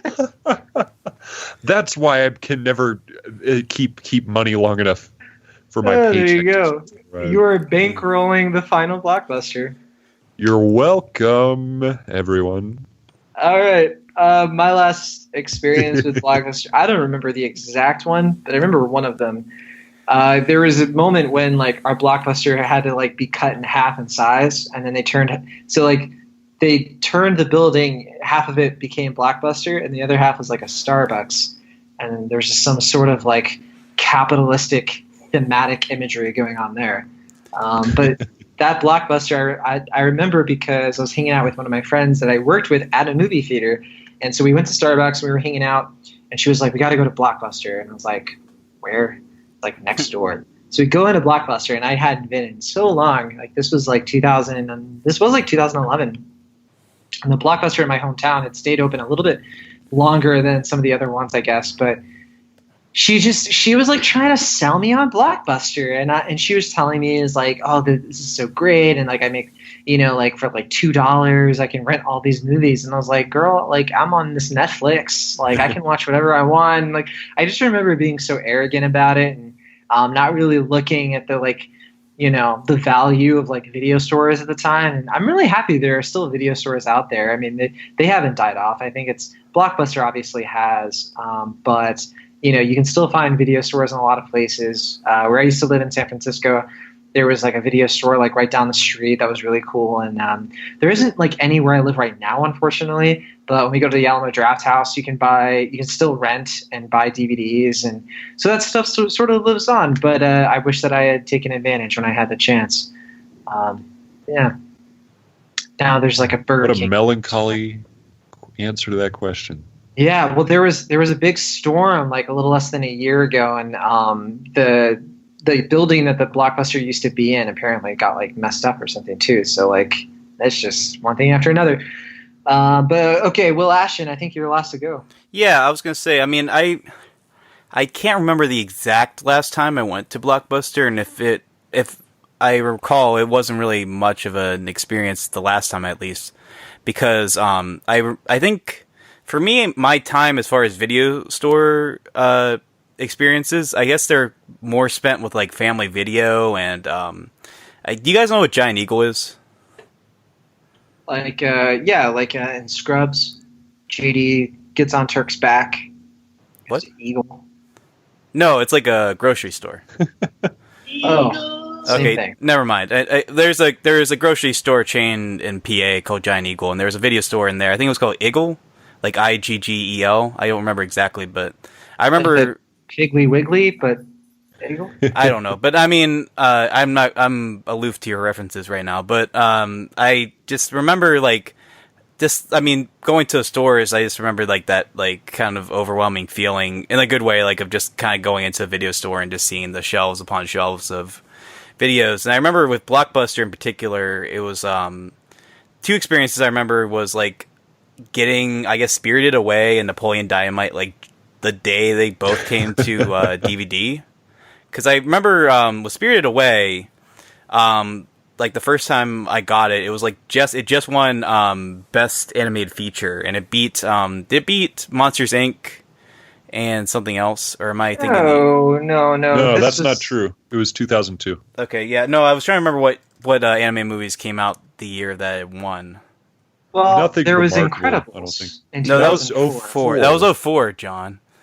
Yeah, but Napoleon Dynamite was like 2004. No, hang on. I'm talking. Well, I was starting with Spirited Away because that was 2002 or 2001. But I was trying to remember what other movies were nominated for Best Animated Feature. Because at the time I was like a kid, and like that was the only like category I really had any stake in when I would fleetingly watch the Oscars. Is it Lilo and Stitch that it beat out then? Because I'm looking it up now. Let's see. I just remember that in that category there were like 2 films I had seen, and then there was Spirited Away, which I hadn't heard of at the time. And I was like, well, what's Spirited Away? Like, I gotta check out this movie if it beat these 2 movies that I see what you're saying. Yeah, I got confused because you mentioned Napoleon Dynamite. Well, hang on. I'm leading up to what I'm trying to say. Yeah, Monsters Inc. 2001. There was no Pixar movie in 2002. Oh, okay. Yeah, so what it was Spirited Away beat out Ice Age, Lilo and Stitch, Spirit, Stallion of the Shamrock, and Treasure Planet. Now, I don't care about Treasure Planet or Spirit. I think they're both mediocre movies. But I remember as a kid, I really did enjoy Lilo and Stitch and Ice Age.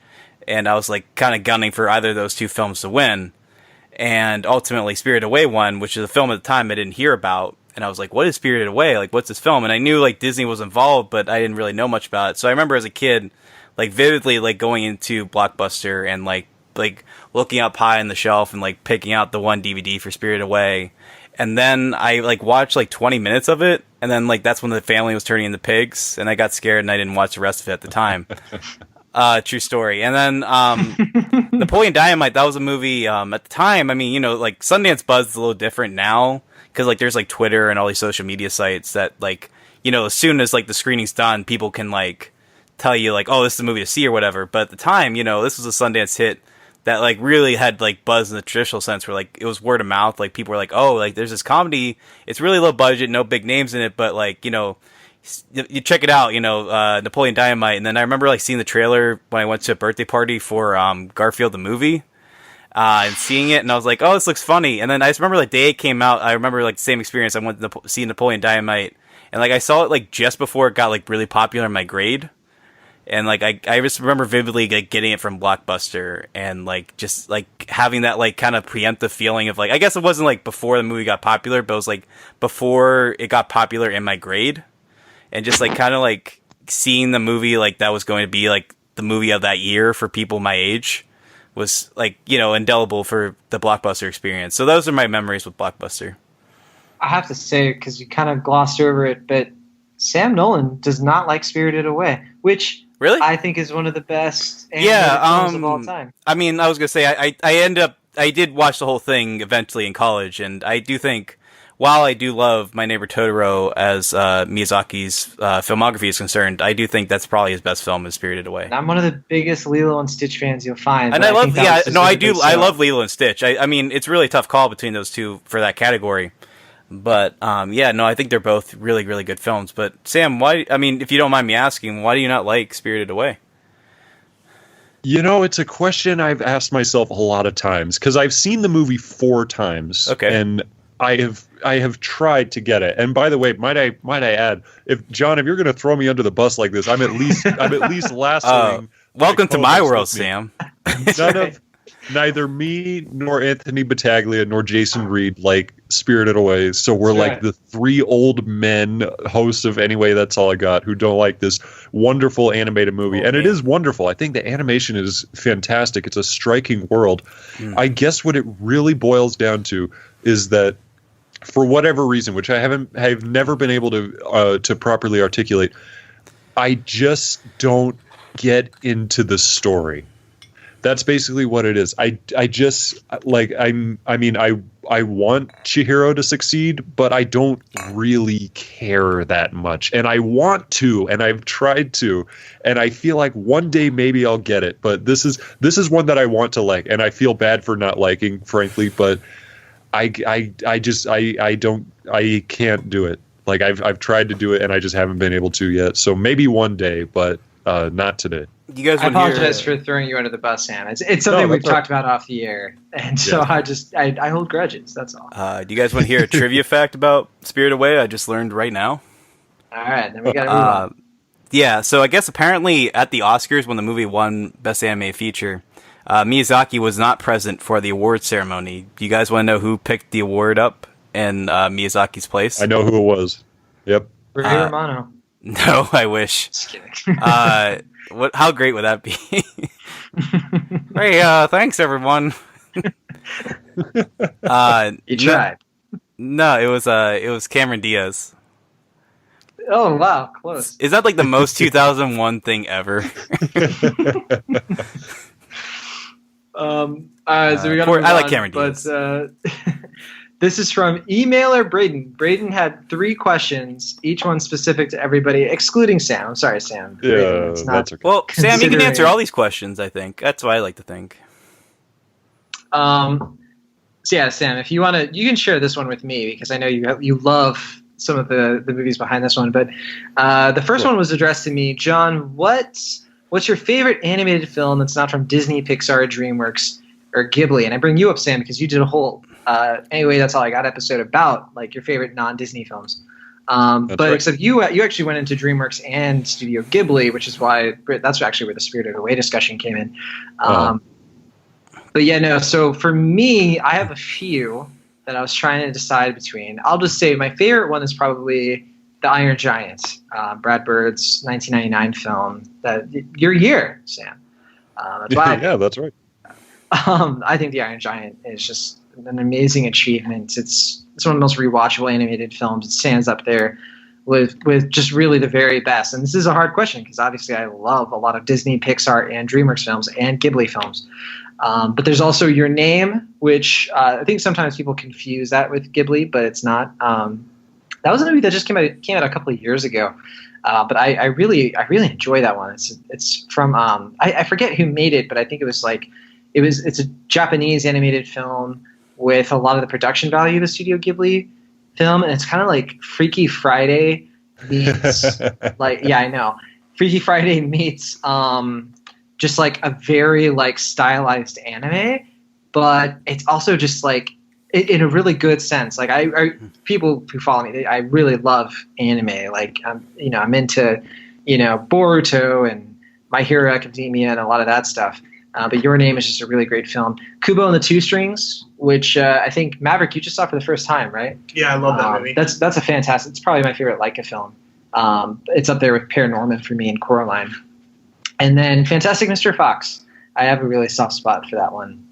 So we kind of briefly alluded to it earlier. So that's how I'd answer that question. Did you have one or two, Sam, that you want to list off? One or two. I could name a dozen and a half off the top of my head because as you referenced earlier, there was we did a whole episode where we just talked about them, and I spent that entire week up to that episode just preparing, just watching the not necessarily the deepest cuts, but maybe some of the things that not everyone would give a chance, and I found some real gems. And I want to say favorite, real quick, I didn't mention any Don Bluth films. I'm not the biggest Don Bluth fan, but I do really appreciate his work. I think he's a terrific animator. Sorry, go ahead. No, I concur with that completely, weirdly enough. I think, it makes some very striking visuals, but I don't remember the movies terribly much. That's not what I'm talking about. One I will focus on briefly is my favorite animated film of all time, which is Don Hertzfeldt's It's Such a Beautiful Day. That's right. Oh, I love that movie so much. Yeah, is that's up magnificent. there for me. Yeah. It is. It's one of the best. I would say second best movie of this decade so far. To be perfectly honest. Mm-hmm. But some others that I'll just say the titles of because we literally do not have time. Anything by Mamoru Hosoda, check that out. Anything by René Laloux, especially Fantastic Planet, Time Masters, and Dead Times, I would recommend the most. The Red Turtle is brilliant, as is Angel's Egg, and The Plague Dogs is another one. And I think that's about all I can remember off the top of my head. But there's so many, and I do not just plugging the show, but I do recommend going and checking out that episode because we covered a lot of bases in that. Yeah. So, did you cover Song of the Sea or Secret of Kells or anything from that studio? Oh, I wish we had. Because I'm not the biggest fan, so but I know some people really love. I love the animation itself. I've never really gotten super invested in the story. It's probably similar with how you are with Spirited Away. So I was just curious if anybody here is more into them than I am. But I guess not. Yeah, no, I mean, I'm actually in the same boat as you. I love the animation of those films. I just haven't found myself over. Oh, you're talking about Song of the Sea and what was the other one that they did? Secret of Kells? Yeah, that's it. I remember being taken away by the animation, but the story itself didn't have the same effect on me. So, All right. I was actually. Can I just mention one film? I know we're running. Yeah. I was just gonna say. I mean, for me personally, I really love Mary and Max. I don't know if you've seen that film, John or Sam, or Maverick, I guess. But I think for me that is one of the best animated films, not only of this past decade, but I think ever. And I also think that's probably the best depiction of being on the spectrum on film, animation, or otherwise that I've ever seen, with Philip Seymour Hoffman and Toni Collette. So highly recommend that film.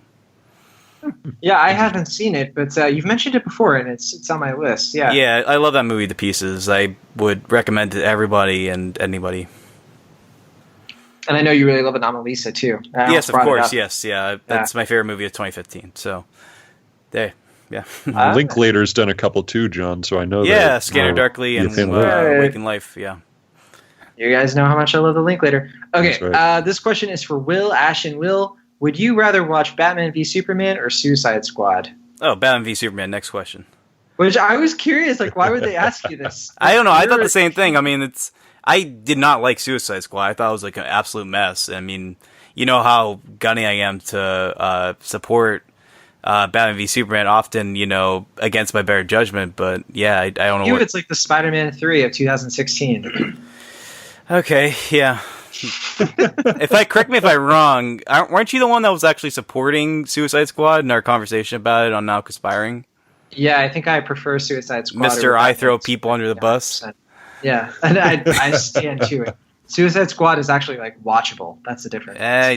I think there's artistic merit to Batman v Superman that the bastardization of Suicide Squad it's like listening to a 17-year-old rabble on about philosophy that he or she does not understand. as opposed to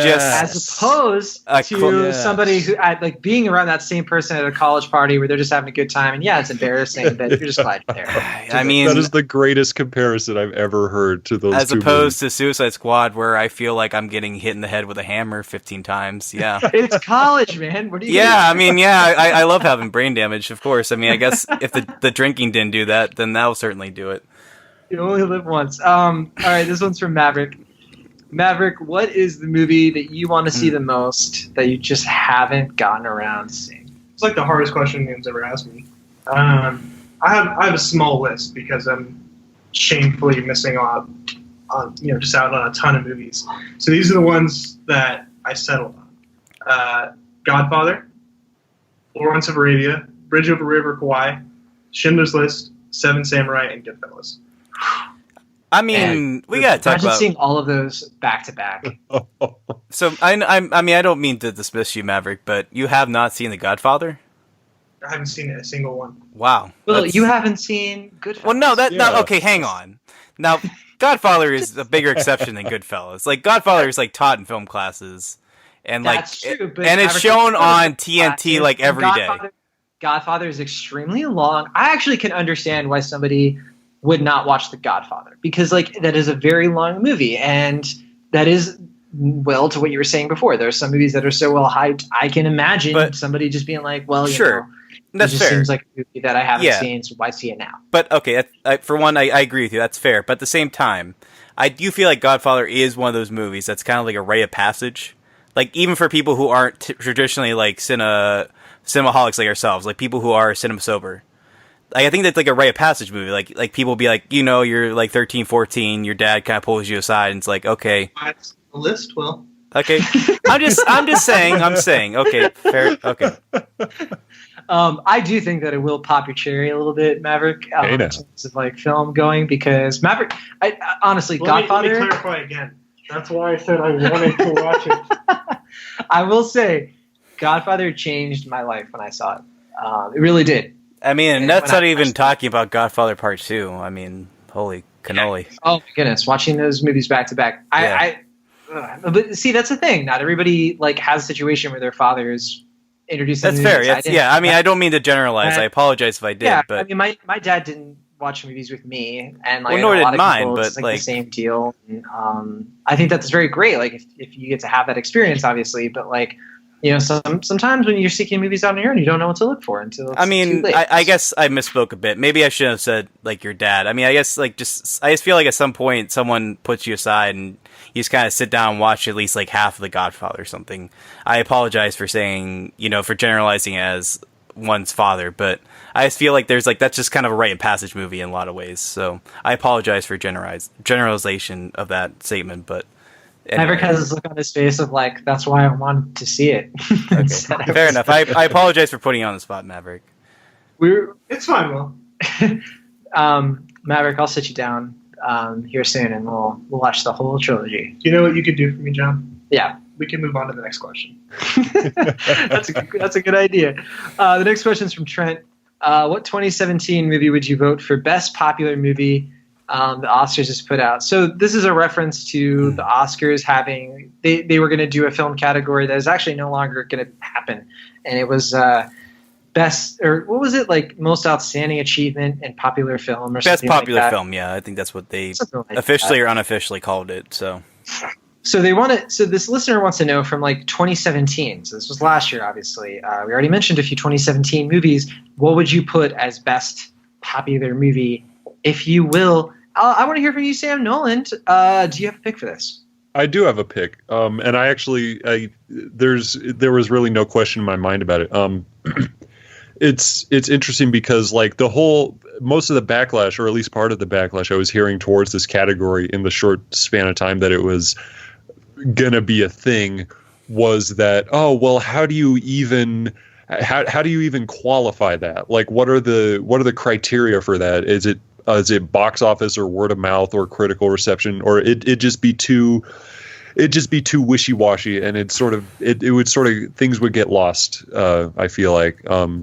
But I think if we're looking at this retroactively, if we're looking at like what was nominated for awards in this year's Oscars for last year's movies, and then which like popular one that wasn't nominated for at least the big awards would I give it to? At the risk of alienating at least half of the Cinemaholics listeners, if not more, I'm going with Star Wars: The Last Jedi. I knew it. That was my choice too. Knew it. And how did you know that, John? Your preamble just gave it right away. But also, yeah, I mean, I can see why. I don't know. But you were to pick this too, Maverick? Mm-hmm. I don't have a beautiful vocabulary explanation as to why. He called you beautiful, Sam. Well, and you've never even seen what I look like. That should reflect how I feel about you. What would you pick, Will? So wait, I'm trying to make sure I got the question right. Is this asking what I would personally pick or what the Academy would pick? I think what you would personally pick. What I would personally pick? Well, I was going to say, I mean, I think if it was the Academy, they'd probably pick, I guess, maybe Wonder Woman, maybe Baby Driver. Oh, yeah, like, I guess one of those two would probably... This one said, what 2017 would you vote for? So which one would you vote for? That's a good question, then. You just got to go with Mother, a movie that everyone loved. Everyone was like... It was popular. Everyone loved it. Everyone was just like, that's a movie I'm going to take my grandma to see. That's just a well-rounded picture that everyone was adoring. So, Funny guy. Yeah, I'd have to think about it for a bit, but I'll say Mother for now. Okay, really going popular does not necessarily dictate well received. Well, I loved it, but sure. Mine was also kind of easy. But I wouldn't pick Star Wars: The Last Jedi. I would actually pick Logan, which is interesting because I like Star Wars: The Last Jedi more, but I do look at Logan as more of an achievement in a lot of ways. That's fair. Yeah, I don't know. I guess because it's so dissimilar from some of the other franchise films, it's such a specific movie to that director that I don't know. It also is a movie that celebrates popular film with the way that it kind of, with the references to Shane and some of the modern westerns, but it also is celebrating comic book culture. And there's just a lot going on with that movie. I would vote for it. I would also vote for Wonder Woman, but I think those two would be kind of in the same category. You mentioned Baby Driver, Will, but for me, that's just Best Picture. Sure, but I was trying to think of movies that weren't nominated for Best Picture. Exactly, yeah. So and this is assuming that Kevin Spacey and Baby Driver got digitally replaced with Christopher Plummer.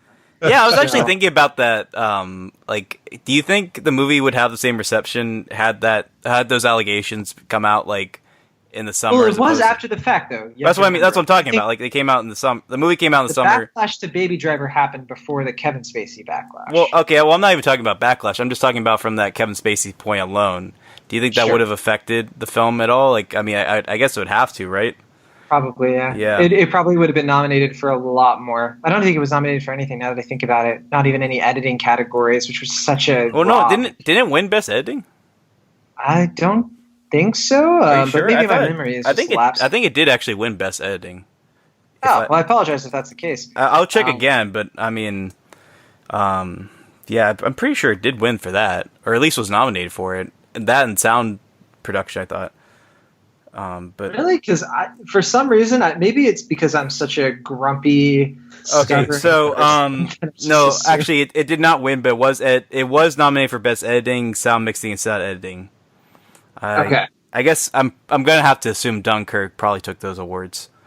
But I would honestly give it to Baby Driver over Dunkirk. Although I honestly am coming around a little bit on Dunkirk as a film. Well, you were more supportive of the film than I was. I mean, I was. Yeah, I mean, I think you actually gave it like an A-, if I correctly. Yeah, but I think that like in some of the like, I didn't really give it a lot of appreciation at the same time. But yeah. I think that is one of the classic Nolan films where it's one of those ones where when you revisit it, it just sort of blows you away again. So that's a good discussion. Yeah, I was going to say, I mean, I looked it up now, and Dunkirk actually did win all three of those awards in those categories. So, of course it did. Yeah. Okay, I know, I'm such a... I just go back and forth. This is from Twitter fan Ryan, and this is our last question before we got to close out. What are your favorite movies of this year so far? So 2018, Maverick Hines. I think I know some of the ones you love the most so far, but go ahead. Yes, I want to see what you think. Well, there's Hereditary and Searching. I know you really like those two. Yeah, so, obviously Hereditary, Searching, Isle of Dogs, Annihilation. Wow, I didn't think Isle of Dogs would be that Yeah, high. I wasn't expecting Isle of Dogs. You know what, I can't remember what I gave it when we reviewed it, but the more I think about that movie, the more I love it. It was just such a good experience. I think where we saw it kind of had a major influence for me. We went to the Draft House, and that was great. Thoroughbred, I thought was fantastic. Game Night was fun. Black Panther I really enjoyed. That stupid Netflix movie I watched called The Legacy of a White-Tailed Deer Hunter. I don't know why I think about that movie. Oh, I've been meaning to watch that, yeah. The Jodie Hill movie. Yeah, with Brolin in it. I don't think it's fantastic, but like I had a good time with it. All right. A Quiet Place and Tully and Crazy Rich Asians, and that finishes off. Nice. All good movies, yeah. What about you, Sam Noland? It's a good question, and I do feel the need to qualify because I don't go out and see every movie, or I don't even see them on a weekly basis the way that you guys do. So I very much go out and see what I want to see like over the course of the year, and then towards the end of the year I'll typically go back and catch up on some of the stuff I missed. So as of now, I've actually not seen too many movies. I believe the official number is 20. I feel ashamed to say it. I've been focusing a lot more on like older stuff this year. But I have seen some stuff that has really blown me away. And it's funny, when I was looking at the movies I watched to answer this question, I put them in like a rough order, and I realized that my top two have a lot in common. And you'll see what that is. But I'll give like some runners up first. Incredibles 2, I thought was a very good movie. Had some issues, but I think the good outweighs the bad. Same thing with Annihilation. It just gets better the more I think about it. Upgrade was really good, I thought. As was MI6. That was the good. Again, the good sticks out in my mind over the bad. Avengers: Infinity War is a movie I'm sort of. My enthusiasm is waning on it, but I still think it's a very impressive achievement. But the big three that I would say are like my three favorites is one of them is Love, Simon. I know it's chintzy, I know it's kind of cliche, but it just really got to me and really brightened my day. So that would be like my number 3, and then my top 2. The comparison is very clear. Is Black Panther and Black Klansman. Interesting. So yeah. it's funny. Like I hadn't even considered that because I don't keep running lists anymore. But yeah, Black Panther I think is I've seen it 4 times now. It is one of my favorite comic book movies ever. It's possibly my favorite Marvel film, regardless of franchise. Like I think I might like it more than like Logan or something even. It's an incredible achievement in film, which is probably why they tried to invent that Oscar category to put it in. And they were like, no, we're better than that. And fine, we'll just give it the best picture nom. And God damn it, they are. And Black Klansman just hit me on a whole nother level. That's it. I saw it a couple weeks ago. I have not stopped thinking about it since. Good film. It's magnificent, and I'd be surprised if that wasn't honestly my number 1 by the end of the year. All right. Well, for me, so I have Won't You Be My Neighbor. I have a feeling this one would be best documentary of the year, the Oscars. Paddington 2. There's my personal favorite documentary of the year, which is Three Identical Strangers. First Reformed. That film is one that, oh my goodness, that one just keeps climbing to the top for me in terms of like I can't stop thinking about it. Thoroughbreds as well. I'm also a big fan of that one. Searching is probably, it's also like competing with my number 1 spot. There's also Annihilation, You Were Never Really Here, Blind Spotting, and 8th Grade. So those are some of my favorites. And then also, Game Night. I always just feel the need to bring up Game Night because that one was such a surprise from a comedic standpoint. I was so just happy that it exists, honestly. And a movie that I didn't love the first time I saw it, but I'm coming around on with this is Leave No Trace. I still am kind of around like B+ territory with that one, but I still find myself thinking about it. So I'm wondering if maybe I didn't give that one quite the fair shake. I don't know, but there was something about that kind of hit me. So, all right, Will just Ash. Real quick, sorry, I forgot to mention that I took a little bit of a break for a couple months from Cinemaholics. That's right. And during that break, I feel like I missed a lot of movies that would be in my conversation here. I didn't see 8th Grade. I didn't see Would You Be My Neighbor. I didn't see, what was the other ones that? Incredibles. Yeah, I didn't see Incredibles. So I was kind of on a movie hiatus, and probably what would have been one of the most. Blind Spotting is one that you need to see pronto. 8th Grade is one I think I probably want to see the most right now. Both of those are right up your alley, yeah. So yeah, I just thought I'd throw that out there. And Mission Impossible Fallout, I'll mention that one. It's in like my top 20. But I do appreciate that one from a pure like action film standpoint. Incredibles 2, I think I like it a little bit more than you, Sam, but I agree. Yeah, it's not in my top 10 or anything, but it's close. But Will Ashton, what about you? Yeah, I guess for me, I mean, number 1 film of the year, or at least my favorite of the year so far, remains Hereditary. I do think of all the films. What was it?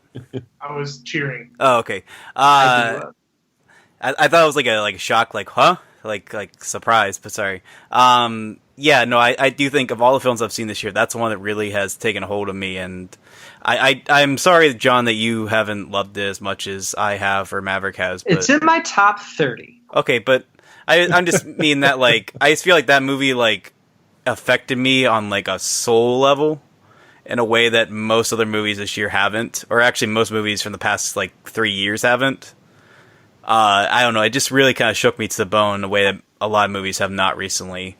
In my kind of jaded worldview of late. So I would also say that Won't You Be My Neighbor is high up there. First Reformed, you also mentioned that one as well. But I do think, as I think about it more, You Were Never Really Here. I mean, I did love the film when I saw it, but upon reflection, there are so many moments in that movie that really struck with me. I think that movie might have my favorite scene of the year, which is the river scene.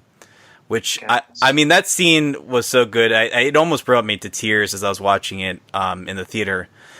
Just the majesty of that scene, I felt. But, yeah, I mean, I do really love Incredibles 2. I think my appreciation of it has kind of died down, I guess, compared to how I felt when I left the theater.